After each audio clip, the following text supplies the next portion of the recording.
If English is your second language or you're listening from Asia, I'll speak slow and clear so you can better understand. Also, if you're a single lady born in Southeast or East Asia and was referred to this video after seeing a post in one of the Asian newspapers, I'd suggest listening and translating it completely before reaching out through email. I'll open this video up for comments, but they will be reviewed for ethics violations before being published. The impetus for this video presentation has its roots in several personal encounters I've had over the past 12 years with the Japanese, Korean, and Vietnamese cultures. I've found all three of these countries intriguing and beautiful in many ways, which I'll soon describe as we focus on both Korea and Vietnam. Another primary motivation for this video stems from two near-death experiences I endured last November after being caught in two very treacherous and dangerous ice storms while I was driving from Salt Lake City to the Fort Worth area. On both trips, which were only about a week apart, I endured two profoundly frightening events that have greatly impacted how I look at life and the people around me. I'm going to put up a slide of a show that I did in early February 2025 now, which you can find in my YouTube library. I spent the first 15 minutes of this video describing these two trips in detail and several miracles that occurred during that time.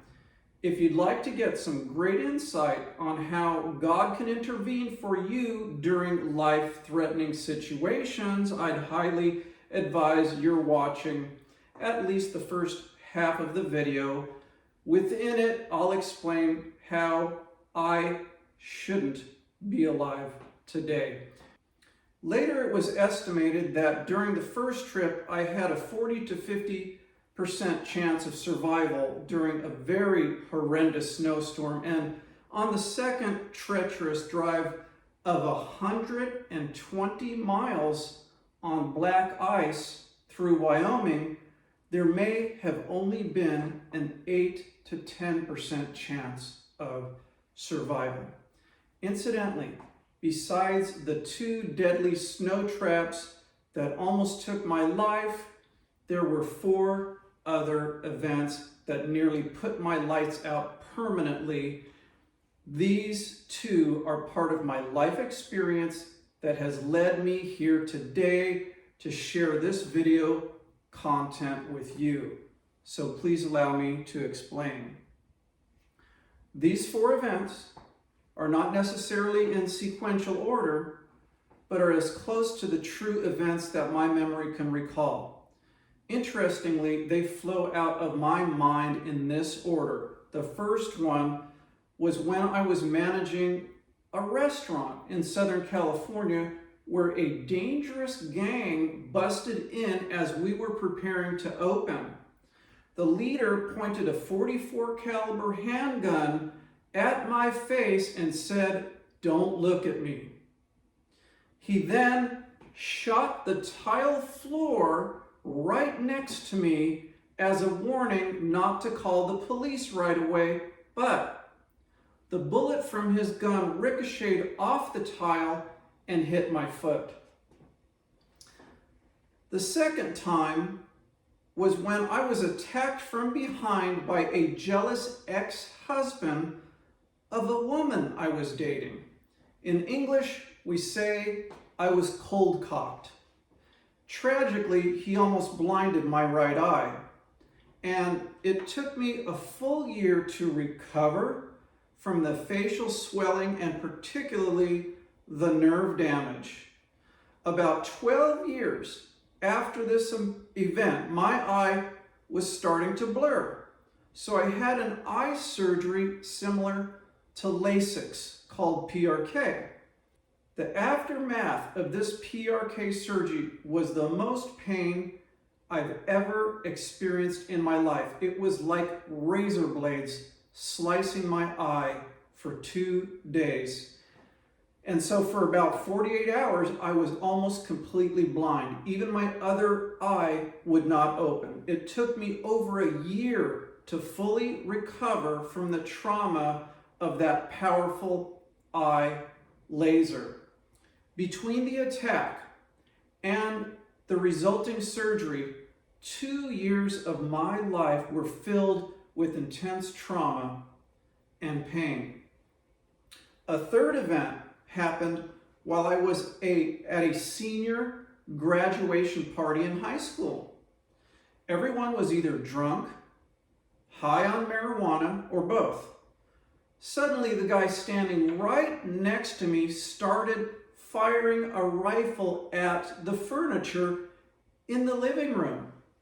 People started bolting toward the door in a chaotic dash, but like an idiot, I just stood there thinking it was safer than running in front of his gunfire. The last of my 6 frightening encounters with death happened when I was on an airplane. We were taking off, traveling at about 200 miles an hour, and just about to leave the ground when the takeoff was aborted. There was actually another flight landing that was coming down right in our path, very similar to the slide you're looking at. This shook several people up pretty badly, but shockingly, the captain did not have the courage to go on the loudspeaker and explain what happened. He didn't say a word and just taxied to another runway and managed a successful takeoff. This was one of the many cover-ups within the air traffic control industry, and I was almost a victim of another tragedy. I say all that and mention these 6 highly deadly experiences to make a point that, by all accounts, if you know anything about statistics, 6 near brushes with death and still being able to talk about it is a statistical anomaly. That means it's a stunning miracle I'm alive today, and I'm very grateful to the Lord for it. I'm going to put up a slide now that ranks the most prominent East Asian and Southeast Asians by how Americans view them with regards to friendliness, trust, and contributions to our society. These are not ranked based on population or wealth, but rather on objective and subjective factors, including the love and acceptance that these nations have for Americans and our country. Within the subjective rank, there is the objective data regarding their contributions to our well-being as a nation, such as charitable organizations and churches. East and Southeast Asia have several more countries like Burma or Myanmar, but we're focusing on the top 10 here. So, as you can see through these nations, through this slide, at the very top with about a 20% of the popular vote is the country of Japan. To describe this great nation would take an entire video presentation of its own. Today, however, we're focusing on Vietnam and South Korea, which incidentally were almost tied for second place. South Korea edging out Vietnam by only 1.5%. Their friendliness vote or popularity ranking came in at 21% and 19.5% for Vietnam. So the top 3 nations had over 67% or 2/3 of the popularity, and the other 7 nations combined only achieved 1/3 of the friendliness vote. Now, if you're watching this video from a nation toward the bottom of the chart, please be patient and non-judgmental, because by the end of this show, you'll better understand these findings. The concept hiding behind the popularity results regarding these prominent Asian countries is derived from the issue of trust. You can see at the top of this massive survey, it is labeled friendliness. But keep in mind that most Americans link the issue of trust in a subliminal way to the topic of friendliness. That means when we think of a person as friendly, it also means we feel that we can trust them to some measurable extent. So as to not offend anyone, I won't start naming any particular country or nationality, but if you turn on the news today, you are usually going to encounter negative stories referring to the bottom third of the chart. For example, think of the countries being broadcasted as land grabbers in the US, greedy and unfair with trade agreements, or people that are totally obsessed with monetary wealth, maybe countries posing a nuclear threat. Additionally, the bottom third of the chart are nations noted for crimes perpetrated against U.S. citizens when we travel to their beaches or cities, even to the point of murder. I'm sure you get the gist of what I'm saying regarding the link between trust and friendliness as you look at this chart. So why is it that South Korea and Vietnam are at the top of the rankings, right behind Japan? Well, there are a variety of factors at play here. Some of them are internal regarding their mindset and family values. And some of them are external regarding how they take that loving mindset and give back to the community, such as in the form of nonprofit charitable organizations or churches. Additionally, the top three nations, Japan, South Korea, and Vietnam, are considered to be rather humble people with low levels of greed and low levels of striving to gain great wealth, such as in the case of owning several rental properties or businesses. Their speech toward Americans, by and large, is not bossy or demeaning either. There is little, if any, condescending words spouted out toward others. The people of these nations possess very high level of care for children, animals, nature, and the elderly. Whether they are Buddhist or Christian, both of which are very noble faiths, the people of these two nations, for the most part, are spiritual and godly. Incidentally, I'm a Christian that also believes in 95% of the teachings found within Buddhism.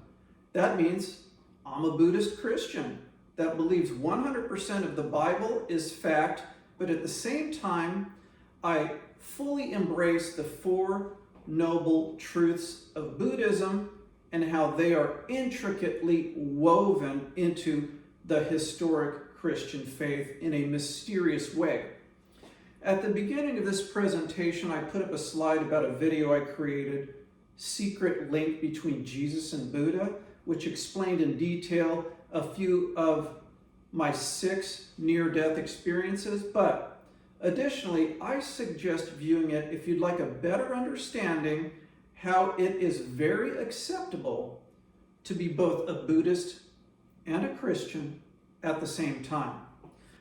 2 other great reasons why America has a love for the South Koreans and the Vietnamese, particularly the former democratic nation of South Vietnam around the area within Saigon or Ho Chi Minh City, is because of our military history with them.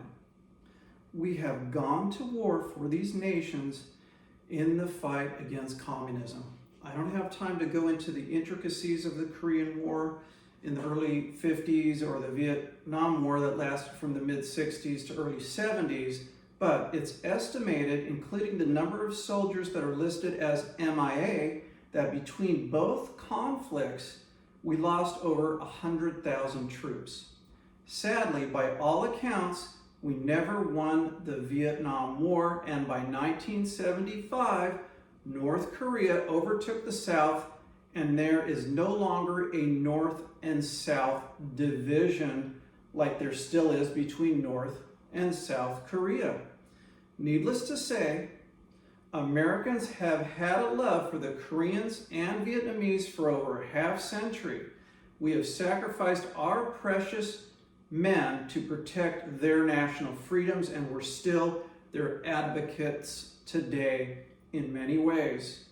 Now let's talk for a moment about a few distinguishing factors that set each nation apart. First, please allow me to perform a high-level overview of the nation of South Korea. Keep in mind this is a cursory overview, and to go into detail, just like with Japan, it would take hours. You can see from the slide the location of South Korea on the southern tip of what we call the Korean Peninsula, with the Sea of Japan to the east. The largest city is Seoul, and there is a north and south border comprised of a demilitarized zone. To the south, they are sovereign over a beautiful little island called Jeju or Jeju Sea. You will notice that the closest nation is on the east, which is the nation and great people of Japan. By the way, the flag shown here is the South Korean flag. In North Korea, they display more of a red communist star symbol on their flag. Anyway, there is a very positive influence in South Korea from the Japanese culture. Many of the spiritual faiths between the two countries coincide, along with fashion and culinary preferences being quite similar. Korea's cuisine is somewhat different, however. In short, the main difference between Japanese and Korean food are the use of spices. While Korean food uses a lot of spices, Japanese food likes to keep things more natural with just a minimum of added flavors. In particular, spicy hot dishes are found within Korean cuisine, and notable Korean dishes are kimchi, japchae, bulgogi, and of course Korean barbecue that have restaurants all over America, and we seem to love that type of food where you can cook at your own table. Regarding the Korean clothing style and designer fashion, it has evolved over the years from the very traditional hanbok to a more modern K-pop inspired design. South Korea is actually starting to become a global fashion and cosmetic hub. This might be one of the reasons why they have recently taken a small edge over the Vietnamese culture regarding popularity. Their women's clothing trend has evolved more from the high waist and wide skirts to bright colors, moderately loose fits, unique patterns, and a focus on clean lines rather than total conservatism. Regarding the cosmetics industry in South Korea, they distribute a very popular array of women's cosmetics to the entire world. Some of it is known as K-beauty, and they are a major player in the global beauty market. For example, K-beauty products are known for their innovation, affordability, and use of unusual ingredients such as sea plants. The most popular beauty products are facial sheet masks and various skin creams. Regarding the K-pop culture of South Korea, it has spread globally since about 2012. For the most part, it consists of unique music and fashion trends, which is more progressive than Korean tradition. For the most part, K-pop was greatly influenced by the American pop music culture. This unique genre of music is characterized by hip-hop, electronic pop music, and catchy melodies, along with synchronized dance routines. Just like with South Korea, allow me to explain why many Americans have a great affinity for Vietnam. Again, this is a cursory overview that only touches on key points. As you can see from the map, they are bordered and influenced by Cambodia, Laos, and China. Even their flag, as you can see, is extremely similar to that of Red China.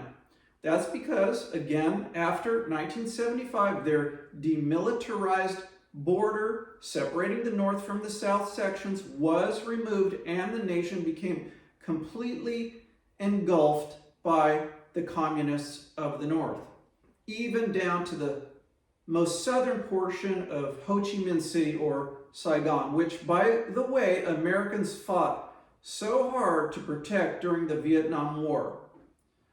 Regarding spiritual faiths, you will normally find both Christians, mainly Catholics, or Buddhist faiths originating from Vietnam. But as in any country, there is a spectrum of other beliefs. Although in close proximity, the Vietnamese culture is somewhat different than that of China and Cambodia, and they have their own unique cuisine. For example, Vietnamese cuisine stands apart from Chinese cuisine primarily due to its emphasis on fresh herbs, bold spices, heavier use of vegetables, and a focus on balanced taste profiles that include lemongrass, garlic, and basil. Two popular Vietnamese dishes are banh mi, which has a French influence, and of course their famous pho soup found in many restaurants in the United States. Vietnam also has a unique clothing style for its beautiful women, similar yet different from that of China. Setting aside workout and exercise apparel and not including men's clothing, the women of Vietnam have a very unique look, especially when they dress up, including different types of cotton dresses worn in the cooler northern region to silkier, thinner fashion choices in the warmer southern or Saigon region. For example, one of the most iconic symbols of Vietnamese culture is the lady's áo dai, a long flowing tunic worn over pants. The áo dai is often made from silk or cotton and is known for its elegant silhouette, accentuating the woman's figure, and complementing the lovely áo dai is the non la, a sleek, conical hat originally made from palm leaves, but is a fashion accessory that can be made of other thin materials such as silky satin. Although not as prolific or world-renowned as the South Korean K-beauty products, the Vietnamese women have their own domestic blends that are rather popular. From skincare such as facial cleansers to makeup with unique organic ingredients like lotus and turmeric, the Vietnamese women have a variety of choices to keep their skin looking beautiful. In addition to beauty applications associated with skincare, most women in general, let's say, usually keep a keen eye on the quality of their fingernails. That's right. If you live in America and are a pretty lady that likes to get her nails done on a regular basis, there is over a 91% chance you'll be doing that in a Vietnamese-owned nail salon. It is amazing how prolific the Vietnamese nail industry has become in almost every American city. I've even seen them in small country towns throughout the country. The nail artists from Vietnam are the best in the world and offer an amazing service to women of all ages, even men.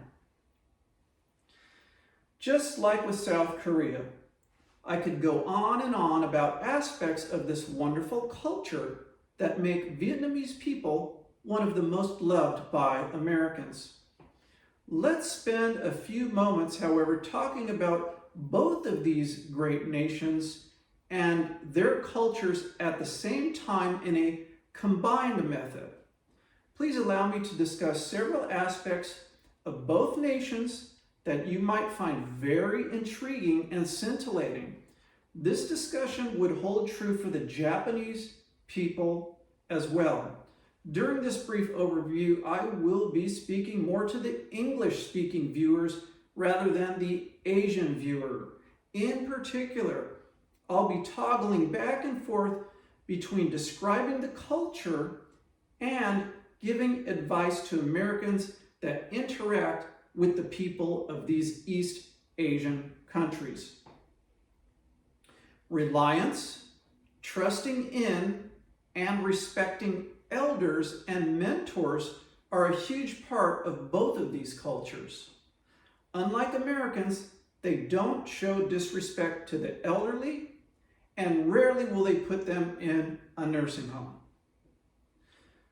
Also, unlike the typical American that works hard, then plays and parties hard, instead, they study hard, work hard, then relax easy. This gives them greater physical and mental health by and large. As an American, if you were raised, regardless of your ethnic origin, to push if you wanted something, then drive harder and suffer if necessary to achieve the result, these cultures strongly advise against that mindset and rarely adopt it. Incidentally, this method of pushing and driving hard toward goals causes an actual biological release of microtoxins that harm your nervous system and mental health, all the while reducing longevity. Southeast Asian healthcare professionals advise to work hard, but also to relax and rest so that you maintain a good, healthy metabolism and mental stability.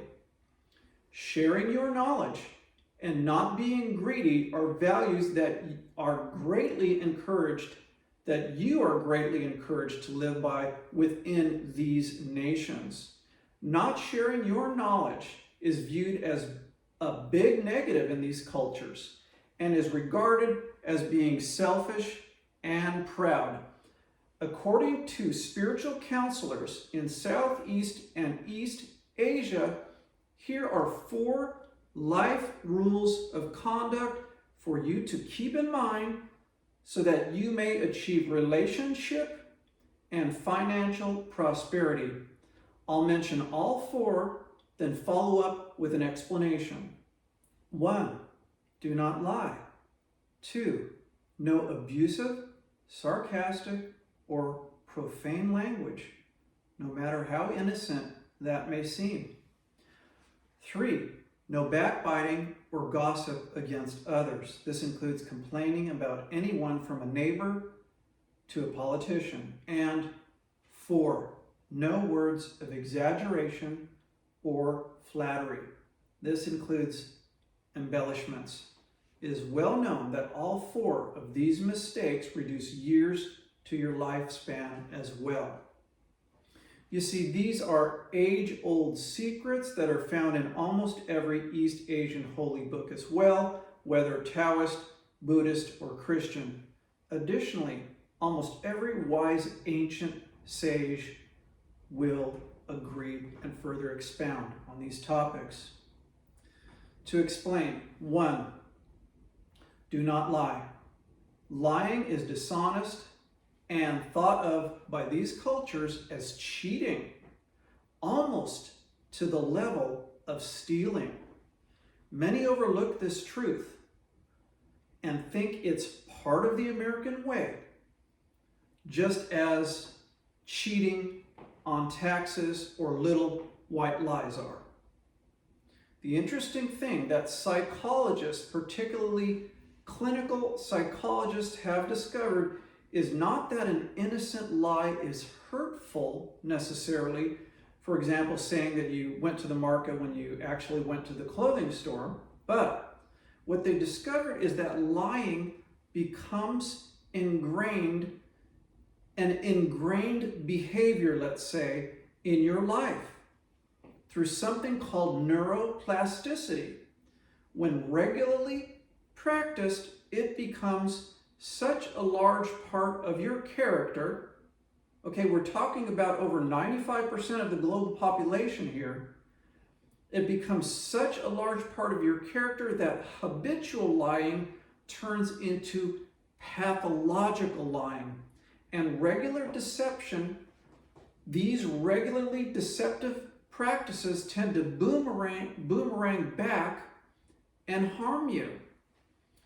When you hit that level of verbal pathology, which psychologists say is over 65% of the population, you begin lying for no apparent reason and no apparent gain. It's just what and who you have become through neuroplasticity. It is what and who you attract to yourself also. When pathological liars are asked why they did it or why they're doing it, they have no explanation. And usually just say, I really don't know why I lie so much. This prolific, erroneous behavior will not only block your goal attainment, but will bring financial loss and poor health into your household. The South Koreans and Vietnamese keep a keen eye to reduce being deceptive. They're not 100% perfect. And although there are exceptions and bad apples in any culture, they focus on a great reduction of any lies that they say. Additionally, most of the time in these close-knit communities I'm talking about in the motherland, you will be discovered in your deceptions and will be considered an outcast, maybe even the town deceiver or manipulator, which is very bad for prosperity or relationships. So, as an American, if you want to achieve the prosperity and family love that many East Asians realize, then it's important to always tell the truth, or at least do not lie to anyone. You'll live longer and feel much better in your heart as well. Going back to number 2, abusive language and disgusting words. We're talking about profanity here. This major life error is both hurtful to one's soul and harmful to the recipient. Profanity and degrading words show your fellow citizens that you have no sense of prudence or education, and they can even cause deep, lifelong wounds to the recipient. In America, sometimes the humiliation hurts so much in young adults that are victimized with hateful words, they later go out as an adult and injure, even kill others as a form of retaliation for being humiliated earlier in life. My stern advice to both parents and coaches is beware how you verbally educate, correct, or communicate with the young ones that you have influence over. Similar to abusive words and profanity is number 3, backbiting and gossip. This has been proven to cause serious problems because of the discord that it produces and the reciprocal law of cause and effect. As with being a liar, gossip is always discovered, and when it is, an entire family or even an entire corporation can experience upheaval. Lastly, 4, words of flattery and disingenuous, insincere exaggeration. Southeast Asian spiritual leaders greatly suggest against overly sweet and enticing words, which usually conceal bad intentions or hidden motives. Even if these intentions seem innocent to you, most intelligent or streetwise Southeast Asians see it for what it is: a verbal scam and a con job. I'm sure many of us have seen these 4 Asian conduct rules misused by folks to get what they want or to promote themselves. This selfish mentality is done without thinking of loving your fellow man or thinking about their best interest. It's borderline, and in some cases, an overt form of malice that causes harm to everyone. By following these rules of conduct, the Asian community realizes less anger among citizens and greater universal harmony. In my opinion, whatever your national origin or ethnicity, following these 4 life rules will bring you a maximum life benefit. Practicing only part of these 4 rules, let's say 2, will bring only a minimum benefit, if any at all. They're all interconnected in some way. Related to how the South Koreans and Vietnamese do business, please allow me to explain a few points, particularly for the American listeners thinking they want Korean or Vietnamese clients, even love relationships. Part of this advice comes from over 2 decades of experience with Asian clients in the financial services industry. First of all, you need to understand how important it is to be patient and show respect by spending time getting to know the client or potential lover, let's say, on a personal level, okay, before jumping in trying to promote something. If you're only interested in advancing your agenda, your product, or yourself, for example, in a love relationship, most smart Asians will also see right through this facade and will view your communication as deceptive and non-beneficial. Needless to say, you will not get very far in business, nor remain prosperous if your methods are selfish, arrogant, or self-promoting. Providing an important life benefit for someone without the embellishing hype and lies is what a smart Korean or Vietnamese consumer looks for. I've seen Americans on far too many occasions that just don't seem to get it, and the importance of putting the interest of others before their own. Almost every American business person I've met during my professional career of over 30 years might think they are sly or cunning when they regularly attempt to persuade in creative ways. In my humble opinion, the hidden motive here is to trick the buyer into the sale. For example, sellers will attempt to create problems in the mind of the Asian buyer, but the truth is these problems really do not exist. Then after a phony problem is created, the American business person or salesperson will try to convince the buyer that they have solved the problem with their product or service. Unknown to the seller, however, is that this extravagant manipulation is very transparent to an intelligent East Asian consumer and comes across as selfishness, foolishness, and a greedy attempt to use them for monetary gain.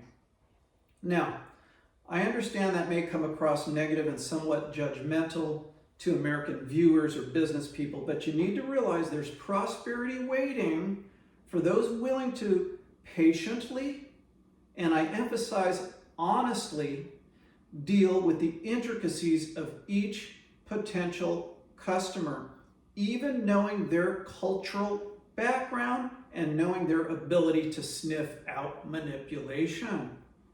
A strict adherence to cultural rules and mores is essential because South Koreans, as an example, do not think like Americans when it comes to doing business. Fast talkers and tricky sales tactics just do not work with them, and you will be politely booted out the door if you try to pull that nonsense with them. Speaking of being globally minded and learning about your foreign customers, such as the Vietnamese, there are many intricacies abroad that will additionally slow your success unless strictly adhered to. For example, if you care to prosper and do business with folks that hail from that region of the Far East, please keep a watchful eye about protests and criticisms against the government, no matter which government or politician you're opposing. I therefore advise that as a U.S.-based business person, it's imperative not to become involved in civil protests, such as marching against a particular ideology, nor become involved in political fights and debates. This also holds true if you're trying to woo a lovely Asian lady in a love relationship. They feel that if you will march and protest against a political party or ideology, then you will argue and betray them someday as well. As another example, I rarely, if ever, see Southeast Asians, particularly first or second generation citizens, out in the United States streets protesting for or against abortion, for or against a woke ideology, or any other political or civil issue, such as global warming. Most of these humble people strive to remain private and quiet. The people themselves believe in adherence to the laws of the land, even if they are different than those of the motherland. You will almost always see these good citizens pay careful attention to traffic and speed laws. They follow the immigration laws and legally pay business taxes and municipal fees on time. This is because they greatly value honesty and are mindful of ancient Buddhist laws surrounding karma, as well as the Christian law of sowing and reaping. Just like you would not walk into the home of a business of a Christian and make fun of the holy cross that's displayed on their wall, the same holds true with regards to folk beliefs surrounding Asian homes and businesses, some of which may have Buddhist or Taoist type altars for prayer and worship. In some cases, the altar will be facing the front door of the business or home, and it'll usually have some sort of table or shelf as the center focus, an image or statue of the Buddha is usually in the middle with two other religious symbols to the right and left of it. Could be Kuan Yin or something else. Occasionally, you will see 3 sticks of sandalwood incense being burned as well. Now, to discuss the intricacies of Buddhism or the Korean, Vietnamese, even Japanese religious beliefs, it would take hours also. I'm therefore intending to simply give the viewer rudimentary instruction regarding a general picture of some cultural norms to consider. One of the main points I'm trying to say is that it is essential to never, ever poke fun, criticize, or sarcastically remark about these statues or altars, even making fun of someone's accent or broken English. This will guarantee a dark return to you via hypnotic rhythm and the laws of both karma and cause and effect. Always know and realize that it is necessary in this world to display universal love through a smile, to exude kindness from the heart, and to show respect through your words and actions. In a word, criticism is out of the question. Not only that, but you can cause damage to yourself physically when you are hateful, and of course mentally when you are critical or angry. It is a disease also that spreads into the air via entangled energy particles. You can look up the law of entanglement if you like. And this is how riots are born. When enough people scream, lie, and hate, it becomes the impetus for a criminal chaos that occurs in the streets and a downfall of the nation itself. For that reason, I am vehemently against aggression and hate speech or actions against Asians. I don't care if you think somehow a particular ethnic group started the pandemic, because if you look carefully into the evidence that's currently being uncovered by the new administration, the lab virus outbreak was actually funded by leftist interests within the United States. Some of those originated from an agency called USAID. Before finishing this conversation, I'd like to elaborate on something I mentioned earlier about how Koreans and Vietnamese treat nature and animals, whether that nature is trees in the forest or plants in the garden, also whether those animals are colorful birds in a park or small dogs in their home. There is a very true proverb in many wisdom-filled books that is in perfect alignment with this idea. If one plants hate and destruction, they harvest hate and destruction. If you plant or sow the seeds of respect for animals and nature, then you harvest respect and love in return. This is the law of karma mixed with the English law of cause and effect. In essence, you get what you give. You receive what you send out into the universe. Love begets love, and hate begets hate.